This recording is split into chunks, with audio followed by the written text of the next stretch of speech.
Africa's integration journey towards a more connected, competitive and business-friendly continent is underway, and it is, in some areas, under construction.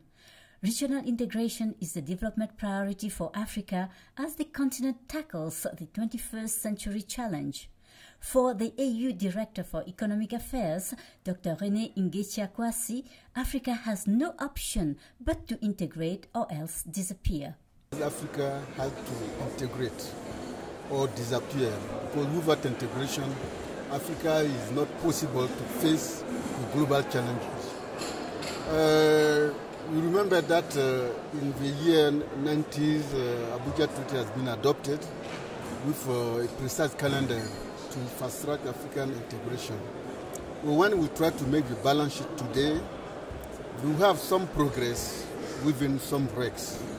We have 8 RECs: ECOWAS, SADC, ECAS, EAC, COMESA, IGAD, SENSAD, UMA, and so on. Some progress has been made, but the challenges remain huge. What to do to face the challenges? So far, what Africa tried to do is to innovate, to adapt its program to the new challenges in the world. In this framework, the traditional challenges, we know them, the sovereignty issues, financial issues, institutional issues, infrastructure issues, and so on. Free movement of persons. In some area it is free. In some area, Africans are not able even to circulate freely in the continent. These are the traditional challenges. But now we talk about emerging challenges like Ebola, like instability, like terrorism, like fundamentalism.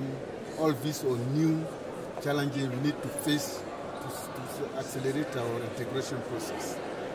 And now, Africa has adopted Agenda 2063. As Africa, we want to implement African vision. African integrated economically, politically, driven by its own citizens, etc., etc. But in the meantime, and this vision, long-term vision, has been associated by a 10-year plan of action with the flagship program. This is well articulated. In the meantime, international community has adopted Agenda Agenda 2030 SDGs. So what to do? The risk is that we see African countries implement the Agenda 2030 and put aside their own agenda. Why? Because of financial constraints. And when you try to make them the story, in the past, in the year 80s, Africa adopted Lagos Plan of Action to find a solution of food insecurity. In the same time, international community proposed an adjustment program. In the year 90s, Africa adopted the Abuja Treaty to consolidate the integration process. In the same time, the international community proposed the adjustment program, New Generation, and the Washington Consensus. In the year 2000, Africa adopted African Union with NEPAD in Lusaka in 2001. In the same time, international community adopted Agenda, the MDGs. In the year 2010, we adopted our Agenda 2063. International community adopted the SDGs. So, wherever and whenever Africa adopted its own program, elaborated by African, in line of African reality, international community proposed another one. But as Africa has no enough sustainable financial resources to implement its own agenda, put it aside and will implement the one sometimes in contradiction with our own vision, with our own view. this is the risk.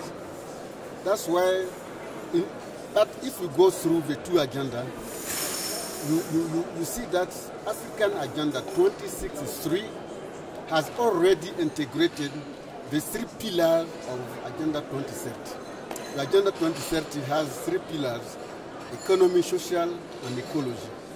The one African Agenda 2063 is wider than the Agenda 2030.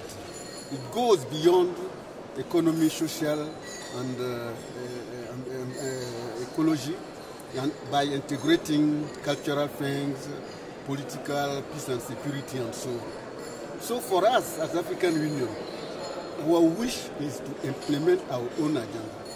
Our wish is to put an accent on implementation of the 10-year plan action of implementation. By doing so, we implement at the same time the Agenda 2030 because there is a strong complementarity among them.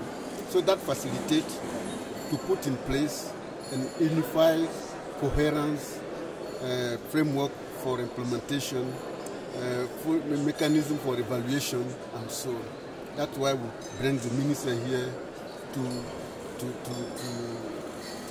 examine our proposition, and that all African countries, each of them, should try to implement the 2 agendas in the same time, in the same framework of implementation, follow-up mechanism, and even of the reporting, to avoid confusion, so that implementing our own agenda is the route, is the vehicle to implement the UN1. So the key challenge is finding the financing for the implementation of the agenda.